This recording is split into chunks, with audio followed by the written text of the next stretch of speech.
क्या घर जाके उसको एक दफ़ा अपने हाथ से दोबारा गुजारा? तो जो लोग यस कह रहे हैं उनका कॉन्फिडेंस लेवल थोड़ा सा और बेहतर हो गया होगा। एक ये है कि बस हम क्लास के साथ साथ चलते रहें, एक ये है कि अगर हमें घर से करने को कोई काम ना मिले तो जो पिछले दिन क्लास में कोई एक आध न्यूमेरिकल किया है उसको अपने हाथ से दोबारा गुजार लें तो थोड़ा सा फ्लो बन जाता है, एक फॉर्मेट सा आ जाता है और हमें ज़रा थोड़ा सा हमारी वर्किंग आहिस्ता आहिस्ता ज़्यादा डिसेंट होना शुरू हो जाती है। कल हम लोगों ने कुछ समझा था, हम जितने भी ओवरहेड्स हैं उन सबको इस वक्त तो इकट्ठे करके एक ही तरीके से डिवाइड कर रहे हैं। जाते जाते हमने एक बात की थी कि हम इसमें एक से ज़्यादा तरह की वेरिएबल्स भी लेके आ सकते हैं, यानी बजाय इसके कि सारे ओवरहेड्स का टोटल करें और उसको एक ही तरीके से डिवाइड कर दें, हम ओवरहेड के अंदर हर तरह का जो आइटम है उसको उसकी नेचर के मुताबिक भी चीज़ों में डिवाइड या एलोकेट कर सकते हैं। तो कल हमने जितनी भी चीज़ें जो ओवरहेड्स थे उसको कई बेसिस पे डिवाइड करने का तरीका सीखा। एक तरीका था यूनिट्स, इसमें हम क्या करते थे, यूनिट्स को से मल्टीप्लाई, यूनिट्स अगर 2-3 प्रोडक्ट्स की यूनिट्स हैं तो उसका ग्रैंड टोटल करके देख लेते थे कि टोटल कितना है। तो पता ये लगा कि 77,000 यूनिट्स के ऊपर हमारा लग रहा है 19,88,000 या व्हाट्सएवर। और फिर हमें पता लग गया कि ये टोटल अगर इतने यूनिट्स पे लग रहा है तो पर यूनिट निकल आया। फिर जितने जितने यूनिट्स जौन सी प्रोडक्ट के थे उससे मल्टीप्लाई किया तो हमें एक अच्छी बेसिस पता लग गई कि इस खर्चे में से कितना इसने कराया, कितना इसने कराया, कितना इसने करवाया। भाई फॉर एग्जांपल हम कहें कि हमारे फ्रंट ऑफिस में कुछ लोग बैठे हैं जो एडमिशन्स कर रहे हैं। जब वो एडमिशन कर रहे हैं तो एडमिशन करने के लिए हमने जब उन्हें रखा है तो उन्हें पैसे तो दे रहे होंगे। अब हमारे पास 10 क्लासें चल रही हों, एक क्लास में 10 बच्चे हों और एक क्लास में 100 बच्चे हों, तो जब हम फ्रंट ऑफिस वाला जो खर्चा है जब वो सोचेंगे कि वो हम डिवाइड किस बेसिस पे करें तो हम शायद ये देखेंगे कि ठीक है जी, जिस क्लास में 100 बच्चे हैं वो 100 बच्चे आके फ्रंट ऑफिस को टकराए होंगे तो उन्होंने उतना टाइम लिया होगा, और जो 10 बच्चे टकराए होंगे उन्होंने कम टाइम लिया होगा। तो हम कहें ये वाली क्लास जिसमें 100 बच्चे हैं इसको करने पे हमारा इतना इनडायरेक्ट खर्चा आया है, वो जो फ्रंट ऑफिसर की कॉस्ट का उतना पोर्शन है, और जो 10 बच्चों वाली क्लास है उस पर खर्चा कम आया है। तो होता ये है कि हम प्रोडक्ट्स के जितने यूनिट्स हैं हम एक आसान तरीन तरीका ये करते हैं कि सारे खर्चे को उन यूनिट्स के हिसाब से एलोकेट कर देते हैं या अपोर्शन कर देते हैं। उसके अलावा कोई तरीका देखा था हमने, लेबर आवर्स। हमने ये देखा कि हर प्रोडक्ट पे कितने लेबर आवर्स लगे और जितने ओवरहेड है उसको लेबर आवर्स लगने की बेस पे डिवाइड कर दिया। एक तरीका हमने देखा था मशीन आवर्स का, एक हमने देखा था कि हम कहते हैं कि जी मटेरियल का इतना परसेंट, लेबर का इतना परसेंट। तो बेसिकली कल हमने समझा था कि बहुत सारे तरीके हैं जिससे आप एक्सपेंसेस को डिवाइड कर सकते हैं। कोई ना कोई एक अच्छी सी बेस आपने चूज़ करनी है, या तो सवाल आपको बता देता है, सवाल ना बताए तो ओवरऑल खर्चे अगर हमने एक बेस पे डिवाइड करना है तो सबसे प्यारी, सबसे आसान, सिंपल बेस कौन सी है? Units, number of units. और फिर जाते जाते हमने कहा कि नहीं, ये मुनासिब बात नहीं है। कॉस्ट अकाउंटेंट्स इस चीज़ पे आर्गू करते हैं कि ये क्या बात हुई कि आपने सारे खर्चे उठा के एक ही तरह के उस पर डाल दिए। आपको देखना चाहिए था कि कौन सी चीज़ यूनिट्स पे डिवाइड होनी चाहिए, कौन सी चीज़ फ्लोर एरिया के हिसाब से डिवाइड होनी चाहिए, कौन सी चीज़ आवर्स के हिसाब से डिवाइड होना चाहिए। तो वहाँ फिनोमेना निकला ABC का, activity based costing. Activity based costing ये कहता है कि जब हम कॉस्ट करें तो हम हर एक्टिविटी को उस एक्टिविटी के हिसाब से खर्चों में डिवाइड करें। तो रादर देन आप सारे ओवरहेड्स का पहले ग्रैंड टोटल लें और वो सारे के सारे इकट्ठे 2-3 प्रोडक्ट्स पे एलोकेट कर दें। आप ओवरहेड्स के अंदर अगर 6-7 लाइन आइटम है तो हर लाइन आइटम को उसकी नेचर के हिसाब से डिवाइड करें, तो फिर बात बनेगी। ये वाली बात हमने कल निकलते निकलते की थी, लेकिन हमारी जो पिछली बात थी, क्या वो बात हमें समझ आ रही है? क्या वो जो न्यूमेरिकल हमने किया है, क्या हमें एलोकेशन करनी आई है? और क्या हमें एलोकेशन करने के कुछ शॉर्ट तरीके पता लगे? जो लोग क्लास में थोड़ा सा देर से आए हैं मैं उनको ये सजेस्ट करूंगा कि एक दफ़ा पीछे से हमारी वीडियोस देखना शुरू कर दें, क्योंकि शुरू के 5-6 दिन तक, गालबन कल तक हमारी या शायद आज तक वीडियोस जो है वो वहाँ पे अपलोड होती रहेंगी यूट्यूब पे। और उसके बाद फिर जो है वो हमारे पास स्टूडेंट्स वगैरह की एक स्ट्रेंथ थोड़ी सी फाइनल हो जाती है, तो फिर डेटाबेस प्रोसेसिंग वो सारा कुछ होता है। फिर उसके बाद से सारी चीज़ें हम पोर्टल पे करना शुरू कर देते हैं। तो जो देर से आए हैं वो ज़रूर यूट्यूब पे जाके पीछे के लेक्चर्स देख लें ताकि वो हमारे साथ आ मिले। अदरवाइज़ हर दिन हम जो बात कर रहे होते हैं वो पिछले दिन से कनेक्टेड होती है। पिछले दिन से रिलेटेड आप लोगों का कोई सवाल, कोई कन्फ्यूजन, कोई परेशानी, सब लोगों के सारे सवाल क्लियर हैं? सब लोगों को सारी बात समझ आई है? क्या मैं कभी भी कोई भी सवाल आपको दूं तो आप उसको अच्छे तरीके से एलोकेट कर लेंगे? कल मैंने ये तजर्बा 2-3 दफ़ा किया और फिर आप लोग उस तजर्बे में सुरखरू भी हो गए। फिर कैलकुलेटर चलाने की टिप्स भी हमने देखी, तो मज़ीद बगैर इंतज़ार किए आगे चलें। डन, आगे चलते हैं, ABC की तरफ जाते हैं, एक्टिविटी बेस्ड कॉस्टिंग।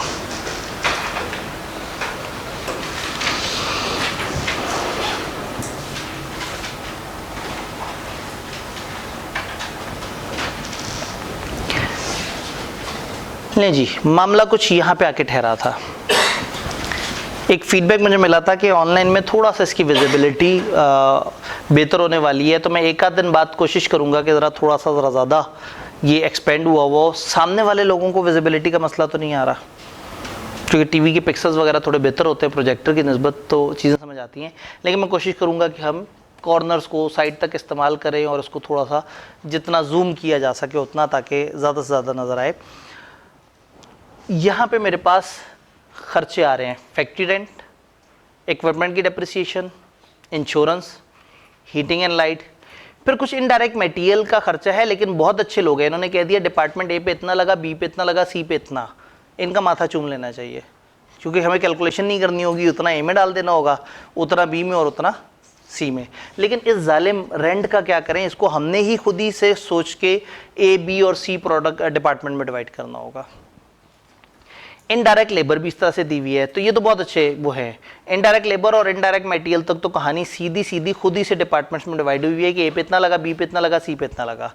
प्रॉब्लम आएगी इन 4 खर्चों की, फैक्ट्री का रेंट, इक्विपमेंट की डेप्रिसिएशन, इंश्योरेंस और हीटिंग एंड लाइट। प्लस उन्होंने हमें यहाँ पे कुछ और रिकॉर्ड दिया। उन्होंने कहा भाई आपके जो 3 डिपार्टमेंट है ना, डायरेक्ट जो लेबर के आवर्स हैं वो टोटल हमारे 18,000 हैं, जिनमें से 8,000 यहाँ लगे, 6,000 यहाँ लगे और 4,000 यहाँ लगे। आपके एम्प्लॉइज़ इस डिपार्टमेंट में 14 हैं, इसमें 16 हैं, इसमें 20 हैं, टोटल कितने? 50। फ्लोर एरिया 1200 स्क्वायर मीटर है, जिसमें से 300, 400 और 500 की डिवीजन है। इक्विपमेंट की कॉस्ट 1000 टोटल है, 200, 600 और 200 इस तरह से डिवाइड हुई है। ये रुपीज़ इन 000 है। और अगर हम इसको इस तरह से 200 को 1000 पे डिवाइड करें, या 2 लाख को 100,000 पे डिवाइड करें, या 10,000 पे डिवाइड करें, तो बात उसी तरह से बराबर आती है। तो वो जो रुपीज़ इन 1000 इन्होंने बताया हुआ है, हमें इन सब के साथ 000 लगा के डिवाइड करने की ज़रूरत नहीं है। हम डायरेक्टली 200 को 1000 पे डिवाइड करके भी परसेंटेज निकाल सकते हैं। ये बातें तो हम समझ चुके हुए हैं ना। वॉल्यूम ओवरऑल, मतलब उस जो ये डिपार्टमेंट है ओवरऑल उसमें वो कितनी जगह है, यानी कि एक ये है कि एक डिपार्टमेंट है जिसकी जो सरफेस एरिया है वो थोड़ा सा है, लेकिन पता लगा वो डिपार्टमेंट बड़ा ऊपर तक बना हुआ है और वो ऊपर तक जगह घेर रहा है। तो यहाँ इन्होंने वॉल्यूम भी बताया हुआ है। तो एक होता है फ्लोर एरिया, ज़मीन का एरिया, और एक होता है वॉल्यूम की उसकी क्यूबिक, यानी कि ये चौड़ाई, लंबाई, ऊंचाई, ये तीनों मिला के कितनी है उन्होंने वो भी दिया हुआ है। अब हमने थोड़ा सा दिमाग इस्तेमाल करना है कि कौन से खर्चे को किस तरह से एलोकेट करें। जैसे फैक्ट्री रेंट है, अगर मैं रेंट को लेबर आवर कितने लगे उस पर डिवाइड करूं तो ये अच्छी बात नहीं है। नंबर ऑफ एम्प्लॉइज पे डिवाइड करूं तो ये भी अच्छी बात नहीं है। फ्लोर एरिया शायद सबसे ज़्यादा रेलेवेंट है, तो मैंने शुरू में क्या किया, इसके साथ लिख दिया एरिया। मुझे समझ आ गया कि मैं 60,000 को एरिया के हिसाब से डिवाइड करूंगा। इक्विपमेंट की डेप्रिसिएशन, अब अगर यहाँ मशीन आवर्स दिए होते तो बहुत अच्छी बेस होती वो, कि जितनी मशीन चली होगी उतनी डेप्रिसिएट हुई होगी, लेकिन यहाँ ये नहीं दिया हुआ। तो मज़दूरों ने कितना काम किया शायद ये एक अच्छी बेसिस नहीं है। उस डिपार्टमेंट में एम्प्लॉइज़ कितने थे तो उससे उसकी डेप्रिसिएशन का भी कोई बहुत ज़्यादा ताल्लुक नहीं है, फ्लोर एरिया से भी ताल्लुक नहीं, लेकिन उन्होंने इक्विपमेंट की कॉस्ट बताई हुई है। तो जाहिर है जैसे इक्विपमेंट की जितनी कॉस्ट होगी वो उतना ही ज़्यादा डेप्रिसिएट हो रहा होगा। तो हमें एक बेस मिल गई कि अच्छा चलो कॉस्ट। इंश्योरेंस, हमने अपने तमाम स्टाफ की इंश्योरेंस कराई हुई है। डिपार्टमेंट ए, बी और सी में अलग अलग तरह के लोग हैं और हमने इन सब की जो कलेक्टिव इंश्योरेंस कराई हुई है उसके ऊपर हमारा खर्चा आया 20,000 का। तो क्या इसको फ्लोर एरिया पे डिवाइड करें, वॉल्यूम पे डिवाइड करें, नंबर ऑफ एम्प्लॉयज पे डिवाइड करना बनता है। हीटिंग एंड लाइटिंग, उस जगह ने कितनी बिजली, लाइटिंग और ये कितनी कंज्यूम की। तो अब अगेन वो कितना वॉल्यूम का एरिया था, कितनी बड़ी जगह थी, कितनी खुली जगह थी, वहाँ पे कितना ज़्यादा वो था। तो ये शायद हम यहाँ वॉल्यूम को एक अच्छी बेस बना सकते हैं। अगर फर्ज करें वॉल्यूम ना होता हमारे पास, तो फिर और कौन सी आपको ऐसी बेस लग रही है जो ज़्यादा बेहतर हो सकती थी? Floor area. हम एज्यूम कर सकते हैं कि जो जितनी ज़्यादा जगह घेर रहा होगा उतनी बिजली भी ज़्यादा खा रहा होगा। अगर यहाँ पे मशीन आवर्स दिए होते तो हम कहते हैं जिसने जितनी मशीनें चलाई होंगी उसकी उतनी बिजली लगी होगी। आई कि आपको इस पर दुख नहीं है, उसने आपको एक सवाल दिया और आपने बेस सेलेक्ट करनी थी, हो सकता है बेस सेलेक्ट करते हुए आपसे गलती हो जाए। तो अगर वो खर्चा एलोकेट करने का 1 नंबर था और बेस आपने गलत सेलेक्ट कर ली तो आपका आधा नंबर कट जाना है। लेकिन अगर आपने गलत सेलेक्ट करके भी उसकी कैलकुलेशन सही कर दी तो वो ये देखना चाह रहे हैं कि इसको ये एलोकेट भी करना आता है या नहीं आता। तो कॉस्ट में ये बड़ा फ़ायदा होता है कि एक गलत स्टेप में से भी आधे नंबर मिल जाते हैं। तो अब इसको थोड़ा सा सामने बनाने की कोशिश करें। एक टेबल सा बनाते हैं, अगर हमारे पास मार्कर हो तो हम फ़ौरन से टेबल बना लें। नहीं, दूर दूर तक मार्कर गायब है। अच्छा ठीक है। डिपार्टमेंट ए, डिपार्टमेंट बी, थोड़ा सा और पीछे ले जाते हैं। ए, बी, सी, टोटल। यहां खर्चे लिख देते हैं, यहां आगे लिख देते हैं कि हम किस वजह से, किस तरीके से उसे डिवाइड कर रहे हैं, और यहां वो डिवाइड करना शुरू कर देते हैं। क्या ख्याल है सबसे आसान चीज कौन सी है? Indirect material. तो यहां लिख लेते हैं इनडायरेक्ट मटेरियल, यहां ऊपर लिख देते हैं कॉस्ट, और यहां लिख देते हैं बेसिस या ड्राइवर। ड्राइवर तो गाड़ी चलाता है, हम कहेंगे इस कॉस्ट का ड्राइवर क्या है? इस कॉस्ट का ड्राइवर है नंबर ऑफ एम्प्लॉयज। ये कॉस्ट ड्राइव किस चीज से हुई है? इस कॉस्ट का ड्राइवर है नंबर ऑफ मशीन आवर्स, इस कॉस्ट का ड्राइवर है यूनिट्स। तो हम इसको ड्राइवर भी कह सकते हैं और हम इसको बेसिस भी कह सकते हैं। इनडायरेक्ट मटेरियल की बेसिस या ड्राइवर क्या है? ऑलरेडी गिवन, हमने सोचना नहीं है, ये तो हमारे पास पहले से है। हाँ जी, मुझे बताते हैं कितना कितना और कितना, और क्या ये 000 में है अमाउंट्स? नहीं, तो बताइए। 7,000, 5,600, 6,600 और 9,400। ग्रैंड टोटल क्या हुआ? 23,000। दूसरा आसान, इनडायरेक्ट लेबर,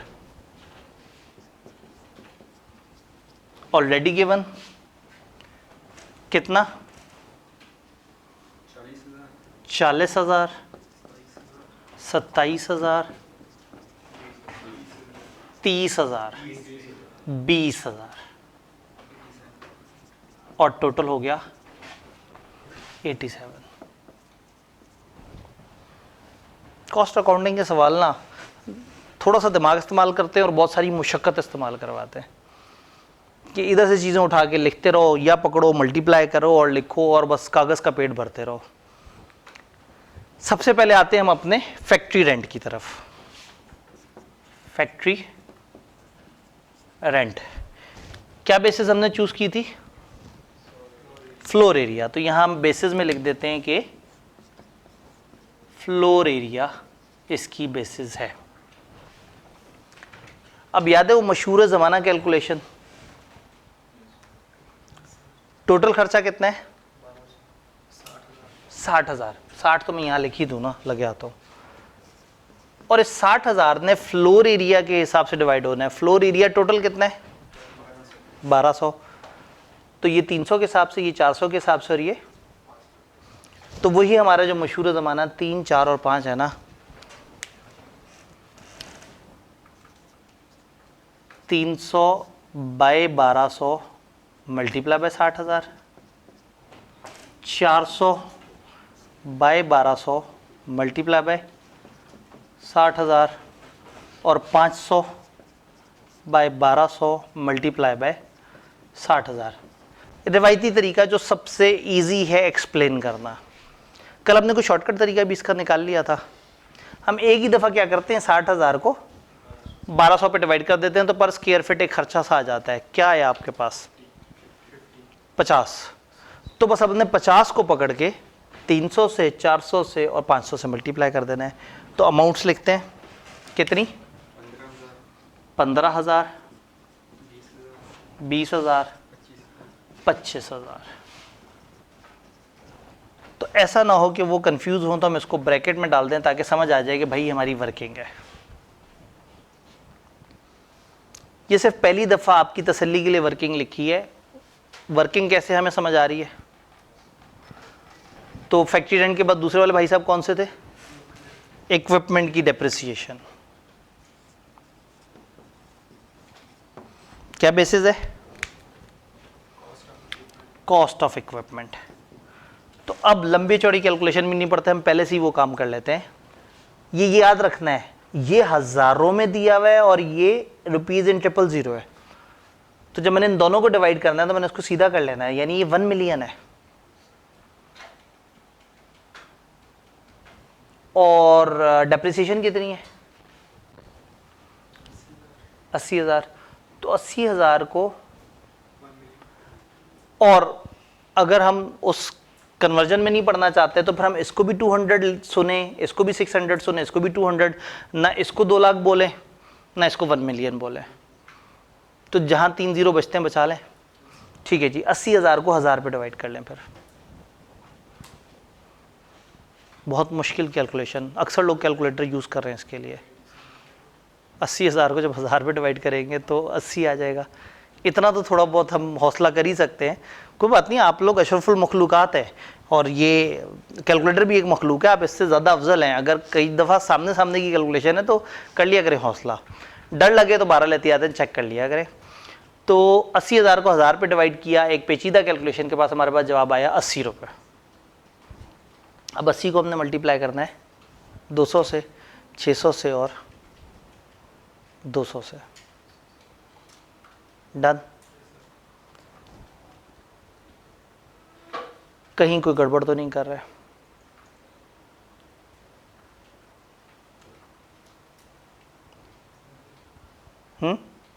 चलें, 80 को 200 से मल्टीप्लाई करें।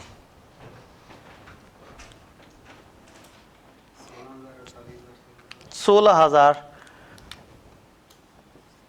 आगे 48,000, फिर 16,000 और टोटल 80,000।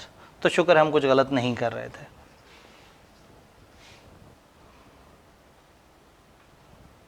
किसी को किसी कंफ्यूजन में कोई मसला है, मुझे अभी रोक दें। कोई नहीं मसला? तीसरे वाले भाई, इंश्योरेंस। इंश्योरेंस का ड्राइवर क्या है? Number of employees.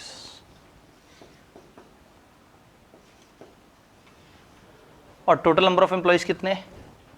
50। और इंश्योरेंस कितने की है? 20,000। तो पहले 20,000 को 50 पे डिवाइड कर देते हैं। क्या जवाब आया? देखना, 20,000 में से एक जीरो उड़ जाएगा तो 2,000 रह जाएगा, 5 से डिवाइड होगा तो गालिबन 400 आ जाना चाहिए। 400। अब 400 को किसके से मल्टीप्लाई करना है? 20 से, 16 से, 14 से। बताते चले जाएं। 8,000, 6,400, 5,600 और टोटल 20,000।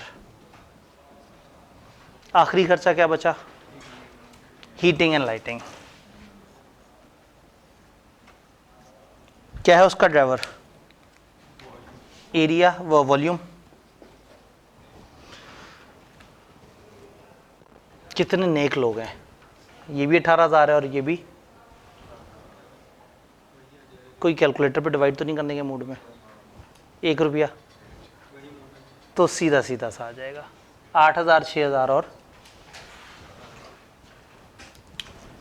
कुछ खतरनाक फीलिंग तो नहीं आ रही? 8,000 आगे यहाँ क्या है? 6,000 और फिर 4,000 और टोटल जवाब कितना आया? 18,000। लें जी, कैलकुलेटर चलाने वाले तेज़ हजरात मुझे इसका टोटल करके दें।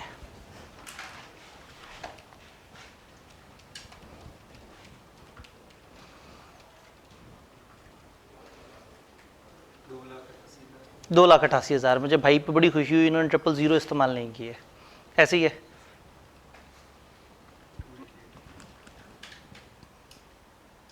आग में जलेगा वो बंदा जो इसमें हर दफ़ा 3-3 दफ़ा 0 लिख के अपना टाइम बर्बाद कर रहा हो। जब इतनी प्यारी कैलकुलेशन है कि सारे ही एंड पे 000 हैं, तो ठीक है, हम ये 23 + 87 + 60 + 80 + 20 + 18 करें। हम क्यों इतनी तकलीफ में बार बार पड़ेंगे? 3-3 0 लगाते जा रहे हो और एंड पे फिर से 3 0 आए हुए हो। तो कितना आपने जवाब बताया? 2,88,000, 288,000, जो कि कॉस्ट टोटल ओवरहेड्स की कॉस्ट है। लेकिन डिपार्टमेंट ए पे हमने कितनी एलोकेट की, बी पे कितनी एलोकेट की और सी पे कितनी एलोकेट की? ए का जवाब आप दोनों ने बताना है, बी का जवाब आप दोनों ने बताना है, दरमियान वाले, और सी का जवाब उससे पीछे वाली रो के 2 बंदों ने मिलकर आपस में मशवरा कर लेना है, लेकिन जवाब सही देना है।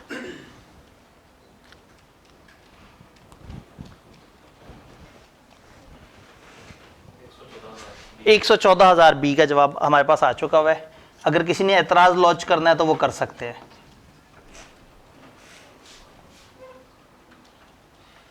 ना करें, अच्छा वो 6600 है, ठीक है। हाँ जी, 80,000 मुत्तफ़िक का जवाब, सी का 80,000, दोनों का मुत्तफ़िक का जवाब 80,000। गलत हुआ तो दोनों को जुर्माने होने चाहिए। पता, जो गलत जवाब दे वो क्लास को टॉफियाँ खिलाए।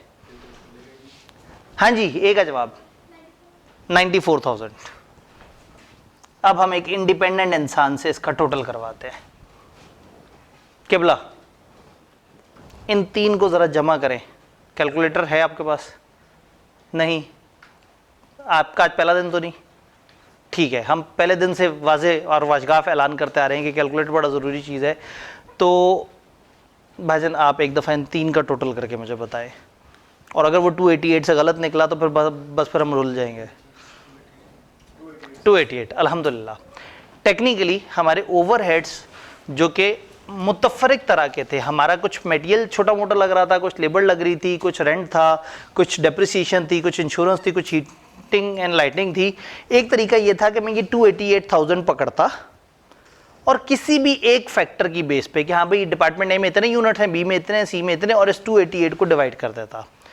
तो शायद वो फास्ट होता, सिंपल होता, फौरी होता, लेकिन अच्छी फिगर ना दे रहा होता। अब हमने क्या किया, जौन सा खर्चा जिस जिस डिपार्टमेंट में जिस जिस वजह से हो रहा है, हम जब उस तरह से उतनी परसेंटेज से एलोकेशन करते हैं तो अब जो जवाब निकला है वो ज़्यादा बेहतर फिगर दे रहा है, वो मैनेजमेंट की डिसीजन मेकिंग को ज़्यादा बेहतर तरीके से हेल्प कर रहा है। ये जो हरकत की है हमने, ये ABC कहलाता है, एक्टिविटी बेस्ड कॉस्टिंग।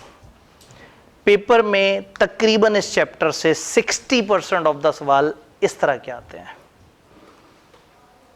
आप पेपर में जाते हैं, पेपर में आपको एक लंबा सा टेबल दिया हुआ होता है, इसका सवाल टाइम टेकिंग होता है लेकिन मज़े के नंबर दे देता है। अभी 1-2 टाइम पीछे 15 नंबर का सवाल आया, कुछ नहीं करना था, सिर्फ कैलकुलेशन करनी थी बार बार। टाइम बहुत ज़्यादा खा जाता है, लेकिन हमने जो छोटे छोटे टोटके सीख लिए हैं उससे अब हम वो थोड़े थोड़े से टाइम बचाते चले जाएंगे इंशाल्लाह। तो एक टिपिकल सवाल इस तरह से होता है कि आप पेपर में गए, उन्होंने कहा भाई इस दफ़ा ये हमारे ओवरहेड्स हैं और ये हमारे पास कुछ और फैक्टर्स हैं, आपको यूनिट्स बता देंगे, आपको आवर्स बता देंगे, आपको एरिया बता देंगे, आपको एम्प्लॉयज़ का बता देंगे, बहुत सारी इंफॉर्मेशन दे देंगे और फिर आपसे कहेंगे कि ज़रा इसको अच्छे तरीके से आप इस कॉस्ट को एलोकेट करें।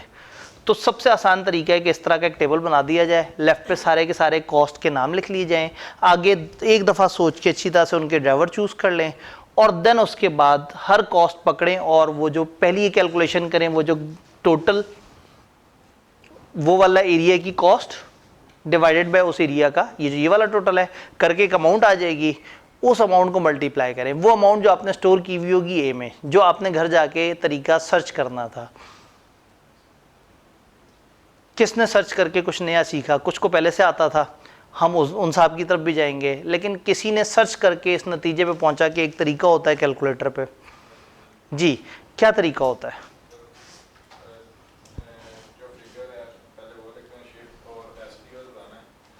ठीक है,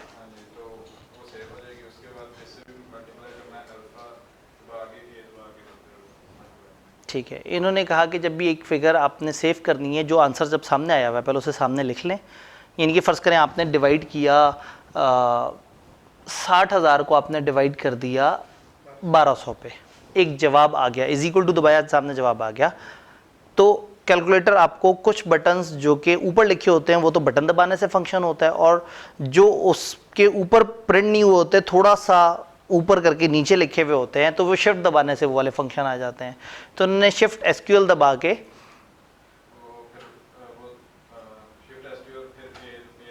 और ए दबा दिया। तो शिफ्ट एसक्यूएल किया तो वो उसने उसको वो ए वाली ऑप्शन पे ले जाके जब दबा दिया तो वो ए के अंदर सेव हो गया। फिर बाद में जब आपने मल्टीप्लाई करना था तो आपने क्या किया, इन्होंने अल्फा का बटन दबाया, ए लिखा तो सामने ए लिखा हुआ आ गया, मल्टीप्लाई बाय इन्होंने कर दिया फॉर एग्जांपल 300, फिर इसी में मल्टीप्लाई कर दिया 400 500। ये तो बहुत सीधी सीधी एक्यूरेट फिगर्स थी, लेकिन आपको याद है कल के सवाल में क्या हो रहा था, 123.22। तो जब हम इस तरह से सेव कर लेते हैं तो चीज़ें बेहतर होती हैं। अभी कैलकुलेटर के वर्जन टू वर्जन भी वेरी करता है। मेरे दिल में ये था कि मैं यहाँ इस वाले सिस्टम के ऊपर जो है ना वो ऐप डाल दूँ, एक ऐप जिससे ना ऑन स्क्रीन एक कैलकुलेटर आ जाता है। तो मैं यहाँ स्क्रीन पे एक बड़ा सा कैलकुलेटर खोल के आपको उस तरह से दिखाता, लेकिन मैं वो नहीं कर सका। तो कोई बात नहीं, एक आध दिन बाद कभी मौका मिलेगा तो हम उसको सामने ऑन स्क्रीन देख लेंगे उन सारे लोगों के लिए जिनको अभी भी डिफ़िकल्टी है। क्या इस क्लास में मौजूद सारे लोगों को ए बी सी वगैरह में वैल्यू स्टोर करने का तरीका आ गया? अगर एक दो लोगों को अभी भी कन्फ्यूजन है तो बेहतर है कि आप एक दफ़ा थोड़ा सा सर्च कर लें, क्योंकि अगर ये आ जाए तो इससे बहुत सारी जगह बहुत सारी चीज़ें याद नहीं रखनी पड़ेंगी। वरना क्या होगा, आप लिखते हैं और लिखते हुए फिर डेसिमल के आगे एक दो डिजिट लिखते हैं और फिर उससे राउंडिंग का फ़र्क आता है और फिर खुद ही कन्फ्यूज़ हो जाते हैं कि ये तो 1-1.5 हज़ार का फ़र्क आ गया। तो उस तरीके से इतने एक्यूरेट जवाब होंगे कि एग्जैक्टली आपका जवाब एग्जामिनर के पास जो सोल्यूशन की शीट है जो कि उसने एक्सेल से बनाई होगी, उसकी ज़िंदगी तो बहुत आसान है। उसने ये सवाल उठाना है, मतलब मुझे अगर ये कहा जाए इस सवाल का जवाब बनाओ, मैं सवाल को उठा के एक्सेल पे डालूंगा, उस पर फार्मूला लगाऊंगा, उसने बिल्कुल डेसिमल 0.0000 लेवल पे एक्यूरेट जवाब दे देना है। तो अगर आपने ये वाला ए बी सी टाइप का इस तरह से सेव करके ये वाला तरीका किया तो आपका जवाब तकरीबन उसके जवाब से मैच। अगर उसने आपका जवाब देखा और उसके पास एक जवाब है और वो तकरीबन एक जैसे हैं तो वो फिर सोचेगा भी नहीं कि बच्चे ने क्या कैलकुलेशन की, टिक मारेगा, आगे चल पड़ेगा। और अगर थोड़ा सा डिफरेंस है तो हो सकता है उसे हल्का सा डाउट हो कि ज़रा एक दफ़ा देख लूँ बच्चे ने मल्टीप्लाई क्या किया है, तो वो अंदाज़ा लगाए या आपने वर्किंग दिखाई हुई हो या वो थोड़ा सा देखे कि इसकी कैलकुलेशन मैच कर रही है या नहीं कर रही, तो फिर उस दिक्कत करनी पड़ेगी। तो अच्छा है उसे दिक्कत ना हो, जितनी जल्दी आपके पेपर के ऊपर से गुजर जाए। वो ऊपर से गुजर रहा है और आप नीचे से ना उसे फिगर्स उछाल उछाल के दे रहे हैं, ये पकड़ो ले जाओ, नीचे मत आना, नीचे मैंने बहुत कचरा मचाया हुआ है, ये पकड़ते जाओ बेहतरीन। तो इसलिए बेस्ट तरीका क्या होता है, जैसे मैंने उस वक्त भी शुरू में भी कहा था कि अगर एक सवाल का आंसर देना है तो आप पहले सफ़े पे सिर्फ आंसर का एक फॉर्मेट सजा दें और हर चीज़ पे वर्किंग लगा दें। जो कचरा मचाना है अगले सफ़ों पे मचाएं, सामने वाला सेफ पेज इतना खूबसूरत हो कि बड़े नफीस तरीके से आपने एक फॉर्मेट बना के एक जवाब से निकाल के दिया। वो आप इस पेज पे सबसे एंड पे पहुंचेंगे जब अपनी वर्किंग्स करते करते फिगर्स डाल रहे होंगे, लेकिन चेकर को सबसे पहले आपका ये फाइनल आउटपुट नज़र आएगा, उसको बहुत हद तक कंफर्ट हो जाएगी कि ये बच्चा सही डायरेक्शन पे चल रहा है। तो आपकी बचत है, जितना आपकी वर्किंग की गहराई में वो ना उतरे, जितना ज़्यादा मत इन्वेस्टिगेट करें, उतना हम ज़िंदगी आसानी की तरफ लेके जा रहे हैं। डन। आए जी, स्लाइड्स की तरफ वापस चलते हैं। हम स्लाइड और बोर्ड का एक मिक्सचर इस्तेमाल कर रहे हैं, टेक्नोलॉजी को भी यूज़ कर रहे हैं और ट्रेडिशनल अप्रोच को भी यूज़ कर रहे हैं। मुझे कल भी एक टीम मेंबर ने कहा कि सर जब यहाँ पे टीवी भी मौजूद है तो आप यहीं पे ही अपना वो ले आएँ डिवाइस और ऑन स्क्रीन राइटिंग करना शुरू कर दें। तो मसला ये है कि अभी यूज़र शायद उतने ज़्यादा जो है वो इक्विप नहीं हुए, या सबके सब जो है ना, तो थोड़ा सा बोर्ड के आदी और वो चाहते हैं कि ज़रा हमें फीलिंग आए कि ये पूरा का पूरा जो है ना वो सर ने बोर्ड पे सॉल्व करके दिखाया या नहीं दिखाया। लेकिन आहिस्ता आहिस्ता ज़माना बदल रहा है, आहिस्ता आहिस्ता सब लोगों को इस अप्रोच की तरफ आना होगा कि ठीक है जी, टीचर जब खड़ा हुआ है और यहाँ पे लिख रहा है तो वो आपको देख भी रहा है, यहाँ पे भी लिख रहा है, और मज़े की बात है उससे ज़्यादा प्यारी राइटिंग यहाँ आएगी, उससे अच्छा डिस्प्ले यहाँ आएगा। बस ये है कि वहाँ ज़रा ज़्यादा जगह फैला हुआ, ज़रा हमें ज़्यादा समझ आती है, इधर फिर कभी उसे जूम करना पड़ेगा, जूम आउट करना पड़ेगा। तो देखते हैं आहिस्ता आहिस्ता, हो सकता है हम लोग इस कंफर्ट जोन में आ जाएं कि हम यहाँ खड़े होकर कर लें, लेकिन फ़िलहाल मैं सहूलत को वो नहीं करना चाह रहा, वरना क्या होगा, आहिस्ता आहिस्ता मैं सवाल करते करते यहाँ कुर्सी रख के इस पर बैठ जाया करूँगा, फिर आहिस्ता आहिस्ता सवाल मैं देख के कहूँगा हाँ भाई बच्चों आप लोग करो, और मैं फिर चाय पीना शुरू कर दूँगा, फिर मैं मोबाइल के मैसेज देखना शुरू कर दूँगा। तो अच्छा है अगर मेरे अंदर एक गर्म जोश टीचर है तो मुझे जो है ना वो उस गर्मी के साथ जो है ना, आप ठंडे हुए तो मैं और ज़्यादा ठंडा हो जाऊँगा, ठीक है। और मैंने आपको बताया था कि एक मेरी MFA की क्लास है जो थोड़ा सा लेट आवर्स में है, तो मैंने अपने टाइम टेबल में ये क्लास थोड़ा एंड की तरफ रखी थी। ये मेरी दिन की चौथी क्लास है और जब पोस्ट रिजल्ट होगा तो 5वीं क्लास होगी। तो इस तरह से रखी है कि इस क्लास के इमीडिएट बाद मेरे पास क्वेश्चन होता है। वो इसलिए रखा है कि ऐसा ना हो कि कोई सवाल बेचारा 80% लेवल पे हो और मैं कहूँ हो टाइम ख़त्म हो गया, ख़त्म करते हैं।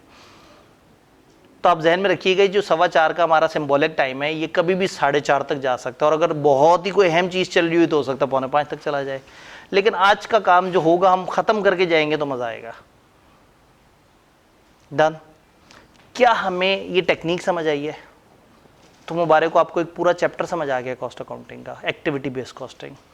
ये और बात है कि वो 10 सफ़े का चैप्टर है, लेकिन आपको एक अप्रोच समझ आ गई है कि हम ओवरहेड्स को उनके एक्टिविटी के हिसाब से, जौन सी एक्टिविटी हो रही है भाई, हीटिंग की एक्टिविटी है, रेंट की एक्टिविटी है, खाने की एक्टिविटी है, फलाना एक्टिविटी है, हम उसके ड्राइवर के हिसाब से उसकी कॉस्टिंग कर रहे हैं। तो जितनी भी हमारे डिपार्टमेंट ए की कॉस्ट आई है वो एक्टिविटी बेस्ड कॉस्ट आई है कि कौन सी एक्टिविटी कितनी हो रही है, हमने उतना परसेंटेज एलोकेट किया है वहाँ। तो अगर आप गौर से देखें तो हमने सोचा एक दफ़ा है और ये लिख दिया, उसके बाद हमने ये सारी चीज़ें बस कैलकुलेशन ही रिपीट की है, दिमाग नहीं लगाया, सिर्फ कैलकुलेटर चलाते गए हैं। तो इस तरह के टॉपिक बड़े अच्छे होते हैं जिसमें दिमाग कम लगे और कैलकुलेटर ज़्यादा चले और एक मुनासिब नंबर हमें पेपर में मिल जाए। नहीं जी, थोड़ा आगे चलते हैं। मुझे ऐसा क्यों लग रहा है कि जैसे ये वो वाली स्लाइड नहीं है जो मैंने भेजी थी। चले खैर, मैं इसका रंग बदल दिया था। तो यहाँ पे एक फॉर्मेट सा बना हुआ है जो मैंने किसी ऑनलाइन क्लास में किसी टाइम पे इस तरह से बनाया होगा।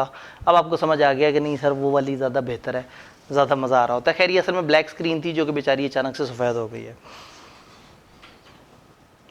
अचानक बैठे बैठे आप लोगों का एक क्विक इम्तिहान, चाय नहीं ना पी थी तो मैं बैठ के चाय पी लूँगा और आप लोग ये सवाल करेंगे। एक सवाल सामने, मैं आपको कुछ भी नहीं बता रहा, मैंने बताना ही नहीं है, आपने खुद ही सवाल को देखना, टक्कर मारनी है, खुद ही जवाब निकालना है, खुद ही फॉर्मेट बनाना है। देखिए तो सही आप लोग किस हद तक काबिल बन चुके हुए हैं। ये उस तरह का सवाल नहीं है एक्टिविटी बेस्ड कॉस्टिंग का, ये अचानक से रैंडमली एक सवाल है जो कि देख रहा है कि क्या आपका दिमाग अच्छा चल रहा है या नहीं चल रहा। सामने कॉस्ट दी हुई और आपने एक कॉस्ट बजट बनाना है अगले क्वार्टर का, कुछ इंफॉर्मेशन उन्होंने आपको बता दी है। पानी, हाँ पानी अगर आप कह दें तो। नहीं चाय नहीं, मैं मजाक कर रहा था, लेक्चर के बीच में चाय तो ना ख्वाब है। इनको जब प्रोसेस कॉस्टिंग के सवाल दिया करूँगा ना, आधे पौने घंटे तक कर रहे होंगे, उस वक्त चाय पियेंगे। नहीं बस एक गिलास का भी, मैंने कितना को पानी पी जाना है।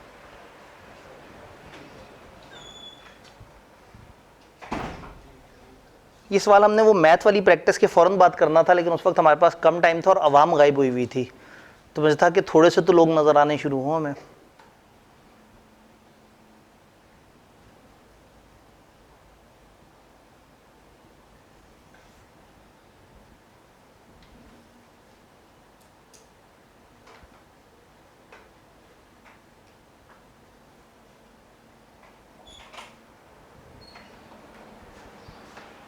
Thank you. सिर्फ 0.3 परेशान कर रहा है।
इस 4 में से 2.5 नंबर लेना काफ़ी आसान है।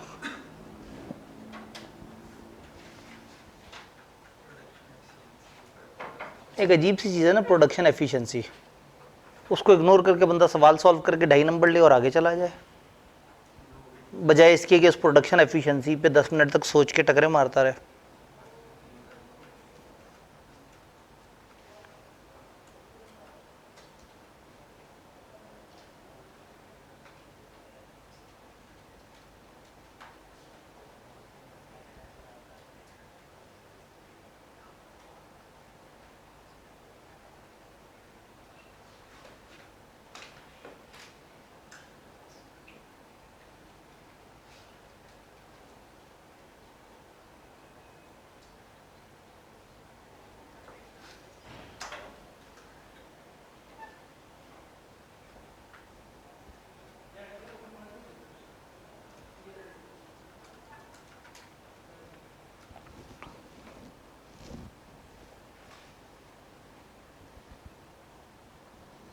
रिवाइज टोटल कॉस्ट निकालनी है।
हाँ जी, 2 लाइन आइटम सबसे आसान वाले कौन से हैं?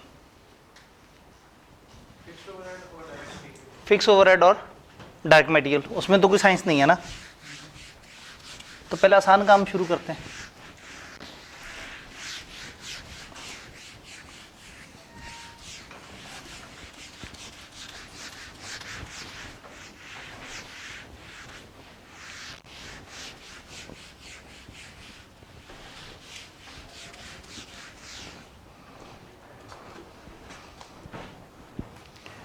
उन्होंने क्या कहा? Prepare a production cost budget for the quarter ended this. तो सवाल को शुरू करते हैं एक हेडिंग के साथ, production cost budget for quarter, कौन सा वाला? एंडेड 30 सितंबर 2000।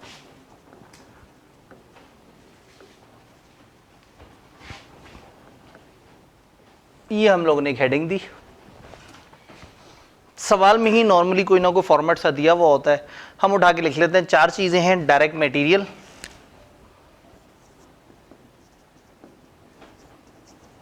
डायरेक्ट लेबर,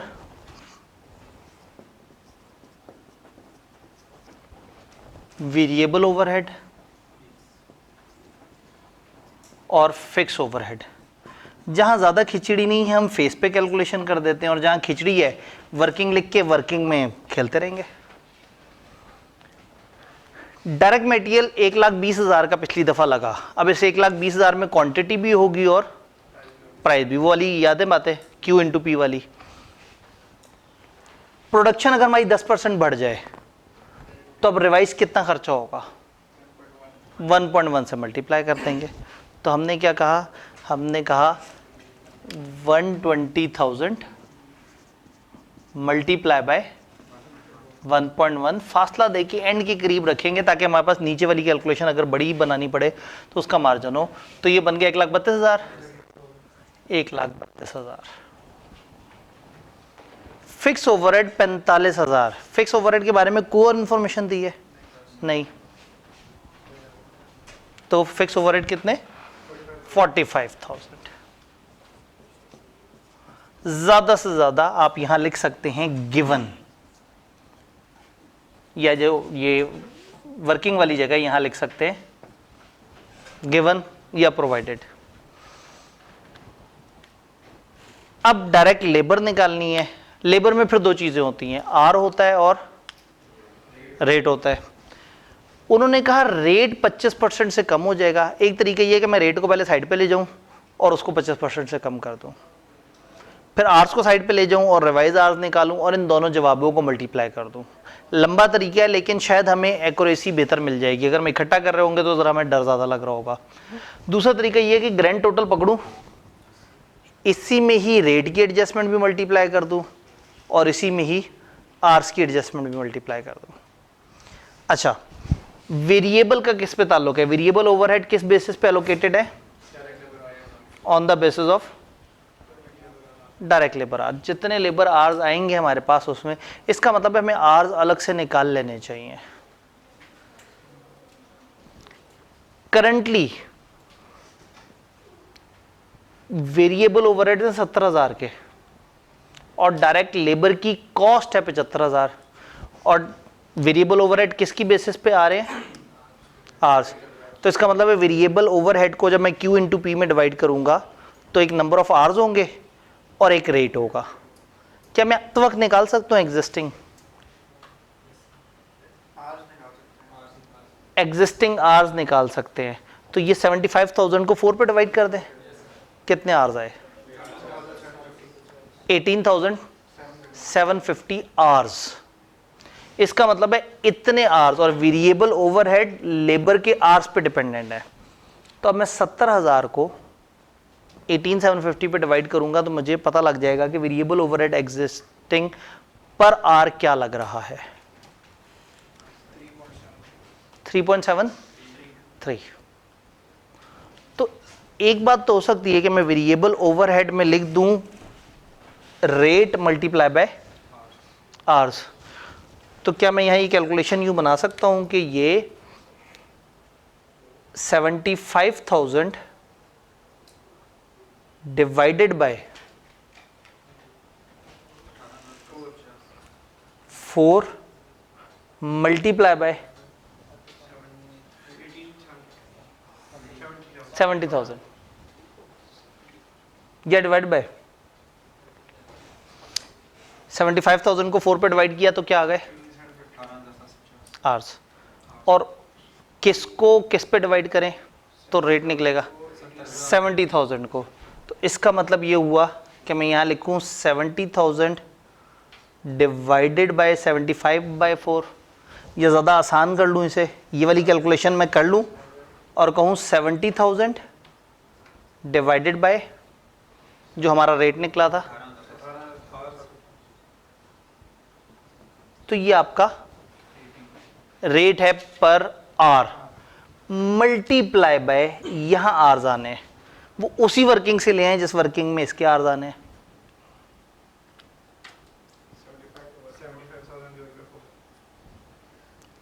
क्या इतना ही कि सवाल ने आर्स के बारे में कोई और इन्फॉर्मेशन तो नहीं दी? आर्स फंसे हुए हैं अभी हमारे। पिछली दफ़ा के आर्स तो हमें पता है, पिछली दफ़ा के आर्स लिख लेते हैं अपनी वर्किंग में। लेबर में दो चीज़ें होती हैं ना, रेट और आर। रेट हमें पता है पिछली दफ़ा कितना था,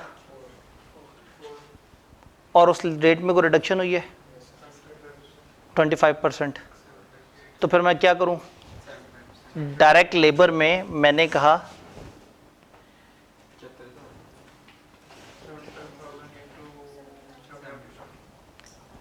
रेट, पहले रेट बताए ना, 4 रुपये था, 4 × 75%,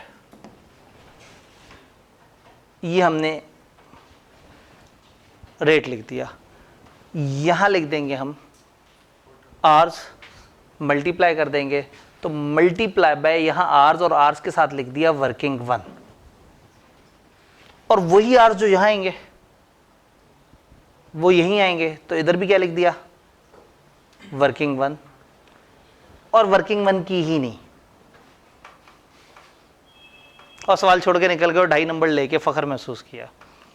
हर सवाल को छोड़ने का एक अच्छा प्यारा टाइम होता है, वो ये टाइम है। आगे जहां नहीं समझ आ रहा, इतनी खिचड़ी करके, इतना दिमाग इस्तेमाल करके, हो सकता है फिर गलत जवाब निकले, तो बेहतर है डायरेक्ट मटेरियल इज्जत से हमने अच्छा निकाल लिया है। फिक्स ओवरहेड भी बता दिए हमने, कहीं ना कहीं वेरिएबल ओवरहेड का रेट भी लिख दिया, और हमने लेबर का रेट भी लिख दिया। अब जो आर्ज यहाँ आने हैं वो खिचड़ी है, रहने देते हैं, लेकिन जाहिर है आप रहने दे सकते हैं, मेरी तो मजबूरी है। Working 1, existing hours is equal to, existing hours कैसे निकालूं, 75,000 को डिवाइड कर दिया 4 पे, जो आप लोगों ने बताया था 18,750 आवर्स। प्रोडक्शन 10% बढ़ रही है,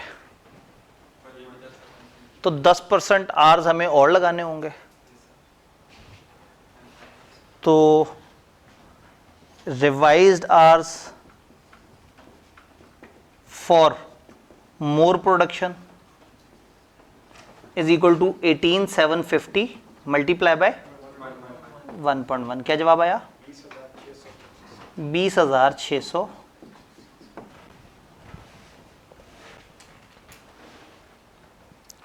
एक मज़े की बात बताऊं, ये 20,625 बस यहाँ लिखें, जवाब निकालें। अब 2.5 नंबर नहीं, अब 1 नंबर कटेगा या आधा नंबर कटेगा। एग्जामिनर को लगने दें कि आपने 1 पॉइंट मिस कर दिया, लेकिन कम से कम कागज़ का पेट भरने का, टोटल करने का, फॉर्मेट कंप्लीट करने का नंबर तो लेना। कुछ नहीं समझ आ रही, कुछ नहीं पता लग रहा, अंदाज़ा लगाया 8,750 थी, यहाँ 20,000 लिखते हैं। कॉस्ट अकाउंटिंग एक्ट टोटका, अजम्पशंस लें और आगे बढ़े। अगर आप एक फिगर नहीं निकाल पा रहे, आप अजम्पशन से कोई भी फिगर लिख दें, वो एग्जामिनर कहेगा कहाँ इसकी वर्किंग नहीं समझ आएगा, कहेगा गलत वो है, उतना नंबर काटेगा, लेकिन वो जो पूरा सवाल कंप्लीट करने के बाकी सारे नंबर है वो मिल जाएंगे। हम तो अभी इसको पूरा सवाल को ख़त्म करेंगे, लेकिन मैं आपको एक टोटका बता रहा हूँ। अब हमें कितने आवर्स चाहिए? 20,625 आवर्स काम होगा तो प्रोडक्शन होगी। लेकिन ये कमबख्त एफिशिएंसी का मसला आ गया इनकी एफिशिएंसी क्या हो गई है? डिक्रीज हो गई है। इसका मतलब है कि हम इनको 100 घंटे के पैसे देते हैं तो ये 96 घंटे काम कर पाते हैं। इनकी एफिशिएंसी 4% से कम हो गई है। ये नुकसान देता है कंपनी को। कंपनी 100 आवर्स के पैसे देगी और ये बनाएंगे 96 आवर्स। तो अगर इनसे 100 आवर्स काम लेना होगा तो इनको 100 आवर्स से ज़्यादा के पैसे देने होंगे, आवर्स ज़्यादा लगेंगे। अब इसको निकालें कैसे? डिवाइड करें, मल्टीप्लाई करें, किस तरह से करें? 96 का जो 96 से 100 का जो डिफरेंस है वो 100 में ऐड करें। हाँ, अब 96 से 100 का डिफरेंस 4 का है, तो क्या 100 में 4 ऐड कर दें तो क्या 104 का 96% 100 होगा?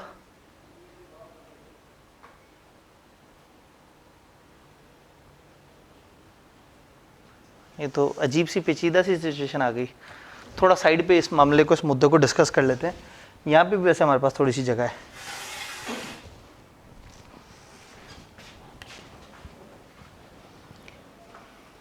किसी चीज़ का 96% लें तो जवाब हमें 100 मिले,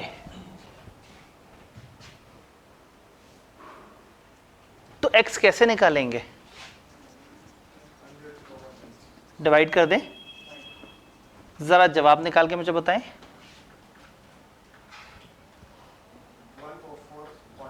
104.167। हम अगर इतने आवर्स के पैसे दें और 4% हल्का काम भी हो तो भी 100 आवर्स निकल आएंगे। ट्राई करके देखते हैं, जरा इसका 4% निकालें।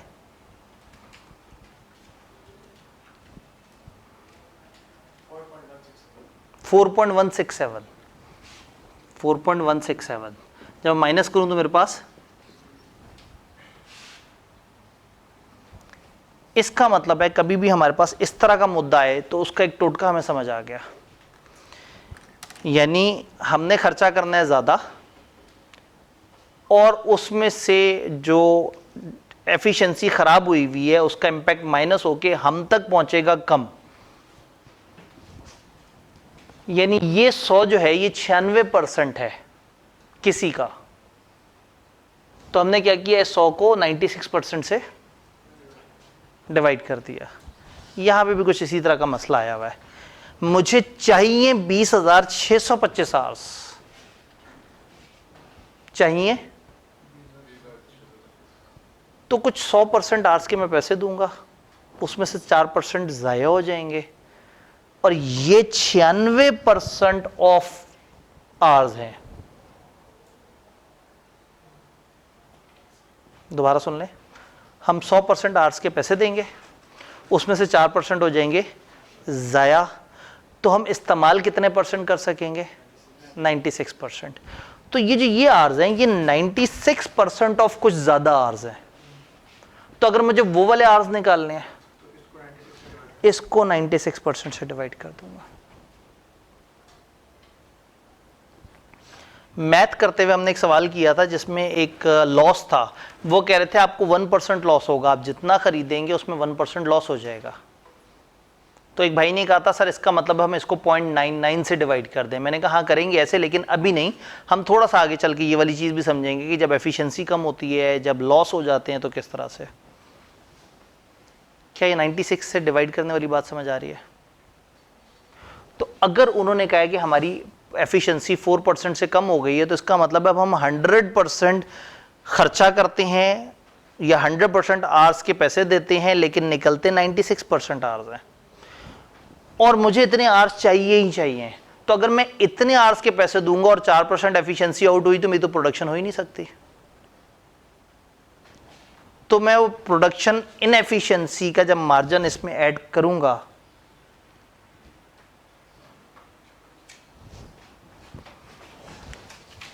डिक्रीज इन प्रोडक्शन एफिशिएंसी, तो हम अगर यहां पे लिखेंगे प्रोडक्शन एफिशिएंसी, तो फिर हम क्या करेंगे, 20625 को डिवाइड कर देंगे 0.96 से, तो हमारे पास आर्स आ जाएंगे 21484। इंतहाई जज्बाती हो के हमने फ़ौरन से लिखा 21484 और 21484।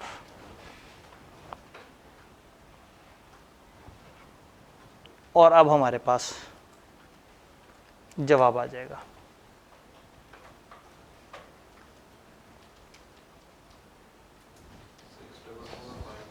ऊपर वाला 64452,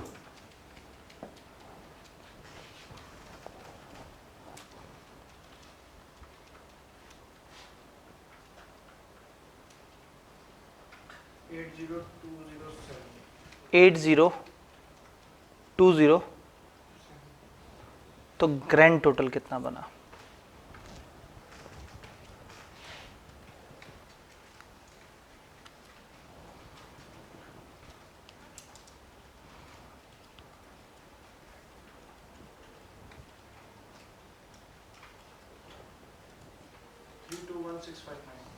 three two one six five 321659। ये हमारा रिवाइज कॉस्ट बजट है। डायरेक्ट मटेरियल हमारा 10% बढ़ चुका है, फिक्स्ड ओवरहेड उतने ही हैं। डायरेक्ट लेबर के साथ ये हुआ कि उसका रेट इतने % से कम हो गया, और जो उसके आर्स हैं वो उतने % से प्लस माइनस हो गए। हमने इसको इसलिए तोड़ा कि हम इजीली इसको समझ सकें, लेकिन अगर वो जिस महारत पे आप पहुंच गए थे तीसरे दिन मैथ की प्रैक्टिस करते करते, अगर वो महारत हमारे पास होती तो हम जो जो भी सवाल में वेरिएबल्स है ना वो एक जगह पे पुट कर देते। मैं काम करता हूँ, डायरेक्ट लेबर की नई लाइन निकालता हूँ, मैं यहां लिखने लगा हूं कितना था जी पिछली दफा लेबर, 75,000। क्या क्या कुछ हुआ उसके साथ, लेबर रेट 25% से मल्टीप्लाई बाय 0.75, प्रोडक्शन 10% से बढ़ गई मल्टीप्लाई बाय 1.1, एफिशिएंसी 4% से गिर गई डिवाइडेड बाय 0.96। जरा मुझे इसका जवाब बताएं। यही जवाब आया। तो जब हम इतने सियाने हो जाएंगे तो हमें तोड़ने की जरूरत नहीं पड़ेगी कि उसको तोड़ के अलग से डील करो, उसको तोड़ के अलग से डील करो। हम एक लाइन आइटम उठाएंगे और देखेंगे सवाल में उसके साथ क्या क्या कुछ हुआ। सिर्फ ध्यान ये रखना है कि कब मल्टीप्लाई करना है, कब डिवाइड करना है, कब 100 से ऊपर लेके जाना है, कब 100 से नीचे लेके जाना है। अब वेरिएबल ओवरहेड को डायरेक्ट कैसे करें, हमने वेरिएबल ओवरहेड तो तकरीबन किया ही डायरेक्ट वाले उसके, क्योंकि अब वेरिएबल ओवरहेड को उन्होंने ये नहीं कहा था। अगर वो कह देते ना variable overhead direct labour cost का इतने % होता है, फिर ये इसका लाइन आइटम बड़ा सीधा हो जाता कि जो भी हमारा उधर जवाब निकलता हम उसका एक % ले लेते। प्रॉब्लम क्या हुआ, उन्होंने कहा वो आर्स की % है, और ये जो ये वाली कॉस्ट है इसमें रेट भी और आर भी है, और रेट खराब हुआ है। तो इसका मतलब ये है कि फिर हमने जो सोल्यूशन इसका निकाला तोड़ के, इसके अलावा इसका सोल्यूशन नहीं था, क्योंकि हमें इसमें आर्स भी रिवाइज वाले चाहिए थे। हाँ, लेकिन रिवाइज आर्स को निकालने के लिए हम वो दो वेरिएबल प्लस माइनस मल्टीप्लाई कर सकते थे। 1.1 से मल्टीप्लाई और 0.96 से डिवाइड।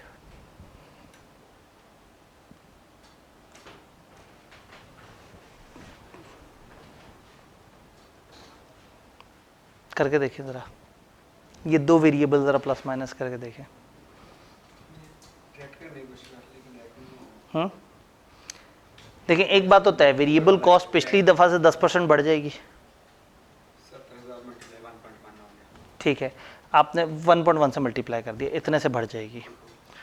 और आर्स 25% से डिक्रीज हो जाएगी। नहीं, वो तो रेट है। रिडक्शन इन लेबर और रेट। हाँ, रेट का हमसे ताल्लुक ही नहीं है इस वक्त, हमारा तो आर से ताल्लुक है। आर्स 0.96, तो एक काम करें, पिछले वाले को 1.1 से मल्टीप्लाई करें और फिर 0.96 से डिवाइड करें।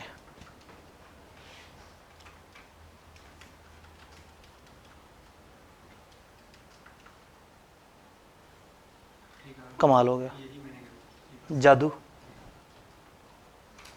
इतनी जादुई चीज़ है, आप चाहें तो झटके तरीके से एक गो में ठा ठा ठा सारा प्लस माइनस कर सकते हैं। क्योंकि वेरिएबल ओवरहेड को किस किस से फर्क पड़ा था, इसके रेट पे फर्क पड़ा था? नहीं। इसमें क्या फर्क पड़ा है? 10% प्रोडक्शन बढ़ी, आपने इस अमाउंट को 1.1 से मल्टीप्लाई कर दिया, और क्या हुआ, आर्स में वो एफिशिएंसी की रिडक्शन हुई, तो वो जो आपने वही 0.96 उधर वो किया था, वही 0.96 से इधर डिवाइड कर दें। तो अगर मुझे वेरिएबल कॉस्ट को छोटे तरीके से करना होता तो मैं पिछली वेरिएबल कॉस्ट पकड़ता 70,000, फिर मैं कहता इसमें 10% इंक्रीज आया है और डिवाइड कर दूं 0.96 से, ताकि वो रिवाइज आर्स के हिसाब से कॉस्ट आ जाए। तो ये हम और शॉर्ट में कर सकते थे। तो फिर 4 नंबर के लिए वो जिसका हाथ बहुत साफ है वो पेपर में जाता, 4 लकीरें लिखता, जवाब लिखता और 4 नंबर ले लेता। लेकिन ये सवाल इस वक्त लाने का मकसद ये था कि हमने अभी तक वेस्टेज या एफिशिएंसी की रिडक्शन को नहीं अकाउंट फॉर किया था। तो दो ही चीज़ें हैं, या मटेरियल है या लेबर है। मटेरियल में क्या होगा, वो कहेंगे जी हम जितना खरीदते हैं उसका 3% वेस्ट हो जाता है, तो फिर मुझे जितना चाहिए होगा मैं उसको 97% से डिवाइड करूंगा, तो मेरे पास जवाब आएगा कि मुझे टोटल कितना मटेरियल की कॉस्ट है। और इसी तरह से वो कहेंगे जी हम आर्स जो पे करते हैं उनमें से 5% तो ज़ाया हो जाते हैं, तो जितने मुझे आर्स चाहिए मैं उसको डिवाइड करूंगा 0.95 से, ताकि पता लग जाए कि कितने ज़्यादा आर्स हैं। आगे जाने से पहले मुझे बताना है कि एग्जैक्टली कौन सा पॉइंट परेशान कर रहा है। क्या हमें डायरेक्ट मटेरियल अच्छी तरह से समझ आ गया? क्या हमें फिक्स ओवरहेड समझ आ गया? सवाल में लेबर की 2 चीज़ें थी, रेट था और आर्स थे। ये जो रेट के साथ हमने किया ये समझ आया? आर्स के लिए हम वर्किंग में चले गए, हमने कहा एग्जिस्टिंग आर्स, वो हमने सवाल में देखा तो हमें मोटा मोटा अंदाज़ा हुआ कि आर्स हैं इतने, और जब प्रोडक्शन बढ़ जाएगी तो ये आर्स को हमने कर दिया इतने आर्स चाहिए, लेकिन पे इससे ज़्यादा होंगे। क्यों? 4% एफिशिएंसी डिक्रीज हो गई है। तो ये जो आर्स है ना, ये 96% ऑफ असल वो आर्स हैं जिनके पैसे देने हैं हमने। तो इसको हमने डिवाइड कर दिया 96% से, तो हमें वो बड़े आर्स मिल गए कि जितने आर्स के हमें पैसे देने पड़ेंगे। तो आर्स यहाँ लिखे, पैसे यहाँ लिखे हुए थे, जवाब निकाल लिया। तो एक हमने तरीका देखा था कि एक लंबा तरीका ये होता है कि आप क्वांटिटी पे अलग वैरायटियाँ करें, रेट पे अलग वैरायटियाँ करें, और जो दोनों का जवाब आए उनको एंड पे आपस में मल्टीप्लाई कर दें। और फिर शॉर्ट तरीका क्या समझा था हमने शुरू के 2-3 दिनों में, ग्रैंड टोटल अमाउंट पकड़े, चूँकि रेट से मल्टीप्लाई पहले हो, क्वांटिटी से पहले हो, या अमाउंट पहले मल्टीप्लाई हो फिर रेट हो। वो याद है वो टैक्स वाला सवाल, सेल्स टैक्स, वो जो खाना खाने गए थे और उसमें जो है वो उन्होंने कहा था कि हम पहले सेल्स टैक्स लगाने के बाद आपको डिस्काउंट दें या डिस्काउंट लगाने के बाद आप पे सेल्स टैक्स लगाएं। और फिर हमने देखा था कि दोनों सूरतें बराबर थी, आप पहले टैक्स का इम्पैक्ट लगा लें बाद में डिस्काउंट का, या पहले डिस्काउंट का इम्पैक्ट लगा लें बाद में। तो पहले मैं क्वांटिटी के साथ खेल लूँ, फिर प्राइस के साथ खेल लूँ, पहले प्राइस के साथ खेल लूँ, फिर क्वांटिटी के साथ खेल लूँ, फिर उसके रिवाइज और इस जवाब को मल्टीप्लाई कर लूँ, या मैं Q इंटू पी की ऑलरेडी जो बड़ी अमाउंट आई हुई है, जो मुझे रेट की एडजस्टमेंट बताएं, मल्टीप्लाई या डिवाइड इससे कर दूँ, जो मुझे क्वांटिटी की एडजस्टमेंट बताएं मैं इसी से मल्टीप्लाई कर दूँ, एक अमाउंट पकड़ के उसके साथ सब मल्टीप्लाई करके एंड पर अपना एक जवाब निकाल लो।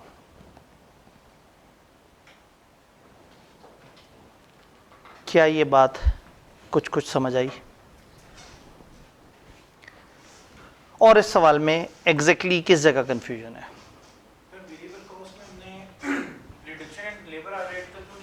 क्यों नहीं लिया?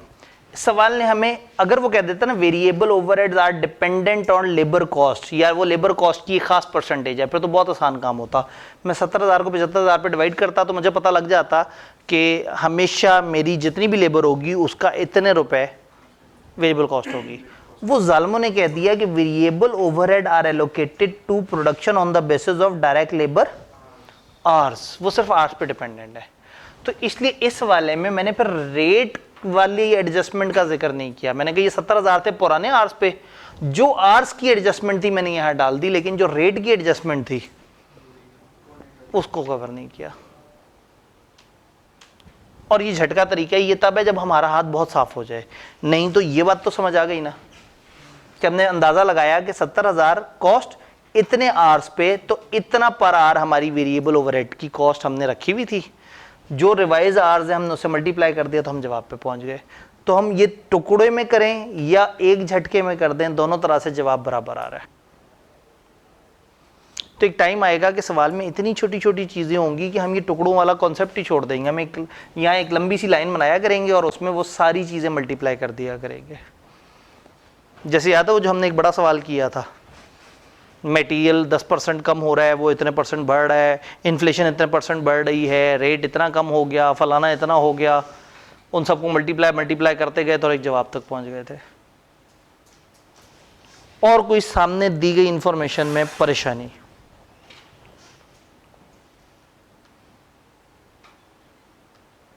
All clear?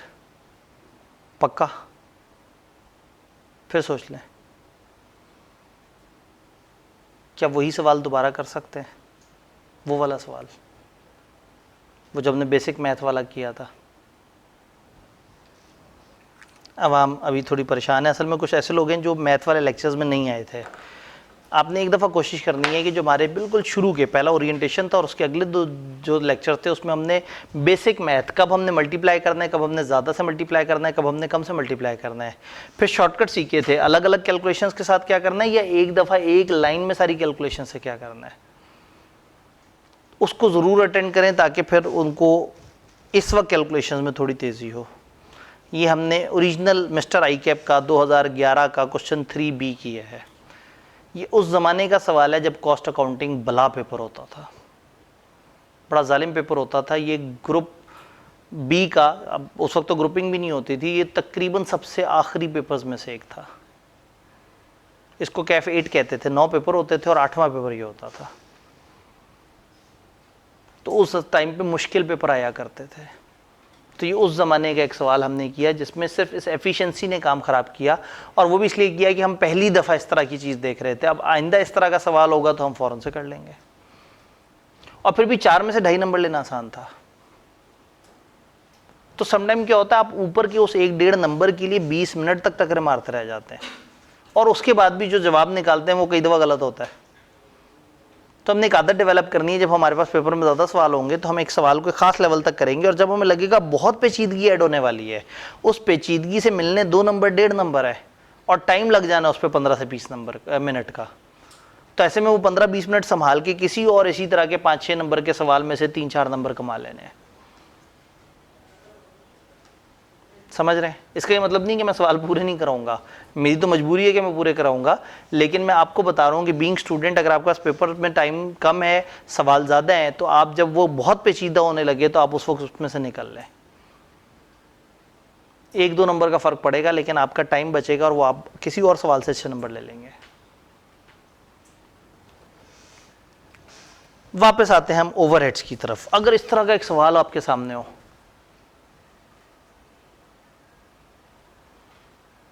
देखा देखा नहीं लग रहा, ये कहाँ देखा है हमने? ये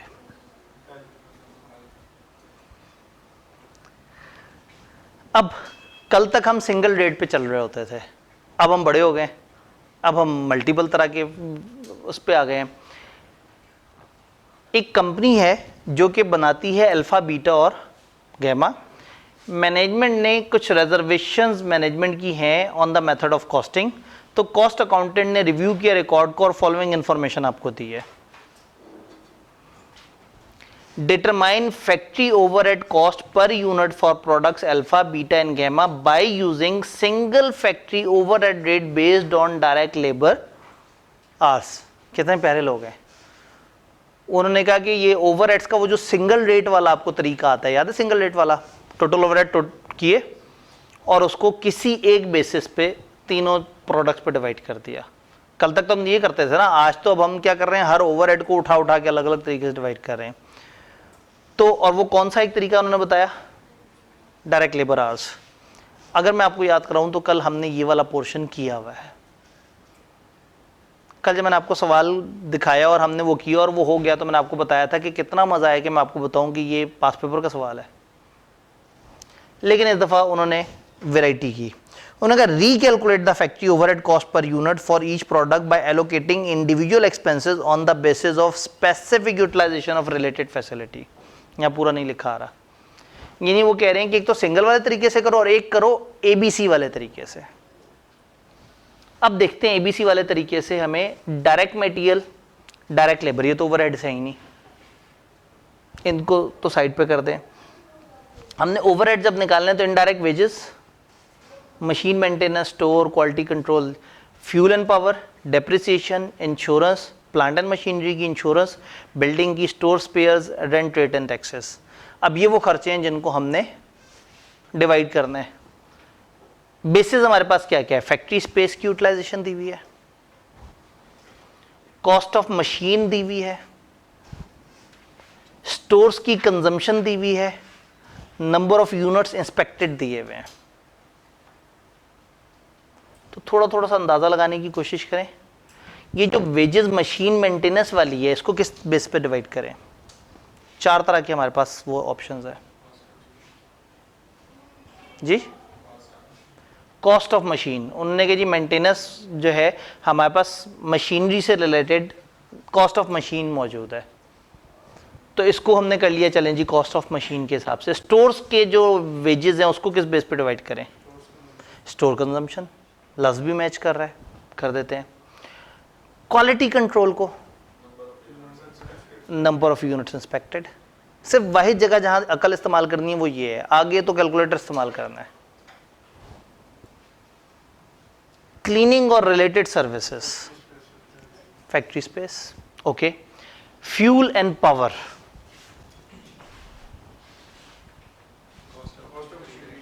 अब हमें और कुछ नहीं समझ आ रहा तो कॉस्ट ऑफ मशीनरी। क्या इन्होंने इनके यूनिट्स बने कितने हैं वो बताए हैं, हमारे पास ये यूनिट्स भी हैं, ये तो एक्स्ट्रा इन्फॉर्मेशन है ना, हमारे पास यूनिट्स की इन्फॉर्मेशन भी है, हमारे पास लेबर आवर्स की इन्फॉर्मेशन भी है, मशीन आवर्स की इन्फॉर्मेशन भी है, इंस्पेक्शन आवर्स की इन्फॉर्मेशन भी है। फ्यूल एंड पावर को, अब आपके पास जरा ज्यादा इन्फॉर्मेशन है, फ्यूल एंड पावर को किस बेस पे करें,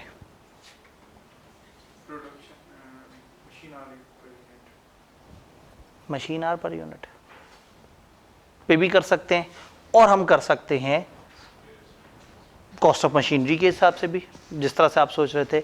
अब हो सकता है कि वो सोच रहे थे कुछ और बेस और आपने सोची कुछ और बेस, अगर तो आपकी बेस भी करीब करीब मैच कर रही है तो इतना उनको भी पता है कि हाँ ठीक है, एक दो स्टूडेंट वो चूज करेंगे, कुछ वो चूज करेंगे। अगर आप एब्सोल्युटली गलत हैं तो ज़्यादा से ज़्यादा आधा नंबर कटेगा गलत बेस सेलेक्ट करने का, लेकिन जो आपने कैलकुलेशन बनाई होगी वहां उसके नंबर पूरे मिल जाने हैं। Depreciation on plant machinery and building, cost of machinery हमारे पास मौजूद है, मशीन आवर्स भी मौजूद है, लेकिन कॉस्ट ऑफ मशीन से ज़्यादा और ज़्यादा एक्यूरेट हो जाएगा। Insurance on plant and machinery, plant and machinery की इंश्योरेंस किस पे वो करें, कॉस्ट ऑफ मशीनरी नॉर्मली होता है कि इतनी मशीन है इसकी इतनी इंश्योरेंस कॉस्ट है। Insurance on building, factory space के हिसाब से। Store spares and supplies consumed, rent, rate and taxes, rents वगैरह, फैक्ट्री स्पेस। अब वो वक्त आ गया है जो अभी तक नहीं आया था, एक प्रॉपर होमवर्क। टीए भाई क्या करेंगे, लेक्चर फ़ौरन बाद ये सामने से तस्वीर कॉपी करेंगे और व्हाट्सएप ग्रुप में फेंक देंगे। तस्वीर आपके सामने मौजूद होगी, डायरेक्ट मटेरियल और लेबर को उठा के आपने कचरे में फेंक देना है। हमने ये जो सारे ओवरहेड्स हैं, एक ये है कि हम यहाँ से लेके यहाँ तक ओवरहेड्स का टोटल करें और उस टोटल को हमने कौन सी बेस पे डिवाइड करना है, लेबर आवर्स। तो एक तो आसान वाला है कि टोटल पकड़ के और आपने जितने लेबर आवर्स हैं उस हिसाब से डिवाइड कर देना है पार्ट ए। लेकिन पार्ट बी में आपने क्या करना है, आपने हर किसी को अलग अलग तरीके से एलोकेट करना है। Rate of depreciation for plant and machinery 10% per annum दिया हुआ है। इसका मतलब ये है कि ये बताना चाह रहे हैं कि जो डेप्रिसिएशन हो रही है प्लांट एंड मशीनरी की, वो कितने आवर्स चला है उस बेसिस पे नहीं हो रही, कीमत से 10% मल्टीप्लाई हो रहा है। इसका मतलब ये हुआ कि जो डेप्रिसिएशन को जब हम एलोकेट कर रहे हैं तो हम ये ना देखें कि कितने आवर्स चला है, हम क्या करें उसकी जो कॉस्ट ऑफ मशीनरी है उसके हिसाब से चला लें। तो बताना चाह रहे हैं कि ये जो डेप्रिसिएशन है वो डिपेंडेंट है सीधी सीधी अमाउंट्स के ऊपर, ये यूज पे डिपेंडेंट नहीं है। क्या हमें बेसिस समझ आ रही है? तो फिर एक काम करते हैं कि सब के सब कम से कम एक ही बेस पे रेडी हों, कम से कम ये सारे नाम लिखें और उसके आगे बेस लिख लें अभी, ताकि जब आप लोग कल सवाल करके आएँ तो आप लोगों के जवाब भी तो आपस में मैच कर रहे हो। तो एक दफ़ा दोबारा से कंसिडर कर लेते हैं, नीचे से शुरू करते हैं। Rent, rate and taxes. हाँ, तो आप फिलहाल पूरा ना लिखें, आप लिख लें रेंट, या आप तरतीब से अगर लिखना चाह रहे हैं तो ऊपर से लिख लेते हैं, खामखा फिर आपका वो ना हो। इनडायरेक्ट वेजेस, मशीन मेंटेनेंस, ये कॉस्ट ऑफ मशीनरी पे हमने उस वक्त सोचा था, लेकिन अब हमारे पास रिवाइज इंफॉर्मेशन मशीन आवर्स भी तो है। तो मशीन मेंटेनेंस को हम करेंगे मशीन आवर्स, स्टोर्स को करेंगे स्टोर्स कंजम्पशन, क्वालिटी कंट्रोल को करेंगे number of inspected units, cleaning and related services factory area के हिसाब से, फ्यूल एंड पावर को मशीन आवर्स या यूनिट्स। कौन सा? अब अगेन फैक्ट्री स्पेस जो है ना, चूंकि फैक्ट्री स्पेस में हो सकता है कि एक जगह स्पेस ज़्यादा गिरी हुई हो लेकिन शायद वहाँ पे बिजली उस तरह से ना चल रही हो, बहरहाल कुछ ना समझ आए तो हम ये तो बना ही सकते हैं। लेकिन अब हमारे पास कुछ इस्तेमाल होने वाली इंफॉर्मेशन भी है कि बिजली कितनी चली, वो मशीनरी कितनी चली, तो इसकी हमने या नंबर ऑफ यूनिट सोच लें या मशीन आवर्स सोच लें। क्या सोचना है? सारे एक ही चीज़ सोच के जाएं, मशीन आवर्स। मैं आपकी जगह होता तो मैं यूनिट्स बोलता, उसकी कैलकुलेशन आसान होती है, लेकिन अच्छी बात है आपने ज़्यादा इफेक्टिव बात की। मशीन आवर्स लें जी, फ्यूल एंड पावर को, डेप्रिसिएशन को cost of machinery, insurance on plant and machinery, हाँ जी कॉस्ट ऑफ मशीनरी के बेस पे, insurance on building factory space की बेस पे, स्टोर स्पेयर्स एंड सप्लाईज, इसका तो डायरेक्ट यही भाई साहब का नाम यहाँ पे मौजूद भी है, store, rent, rate and taxes factory space. तो ये हमारे खर्चे हैं और इन खर्चों के आगे हमने बेस लिखी हुई है। तो होगा ये कि ये वाला सवाल एज इट इज़ आपके पास व्हाट्सएप में आया हुआ होगा, सामने आप सवाल रखेंगे और उसके बाद जो है वो अपनी एलोकेशन की शीट में चले जाएंगे। ये सवाल दो तरह से करना है, एक आसान है, वो आसान क्या है, आपने यहाँ से लेके यहाँ तक ग्रैंड टोटल कर लेना है और उस टोटल को इन तीनों डिपार्टमेंट्स में उस बेसिस पे डिवाइड कर देना है। किस बेसिस पे? Direct labour hours. ये पार्ट ए है। और पार्ट बी में वो चाहते हैं कि इसी सवाल को एक्टिविटी बेस्ड कॉस्टिंग से करें। तो एक बड़ा मजे का सवाल है जो एक वक्त में हमें दोनों अप्रोचेस की प्रैक्टिस करा रहा है। डन। तो ये थोड़ी देर में ये व्हाट्सएप में हमारे पास ये वाला सवाल आया वो होगा। ये ऑटम 2010 का एक सवाल है और 13 नंबर का सवाल है। अगर हम इसमें कम से कम 10 नंबर लेने की पोजीशन में आ चुके हैं आज की डेट में, तो ये बड़ी कमाल बात है। डन। तो फाइनली वो दिन आ गया जब हमें पहला होमवर्क मिल गया है।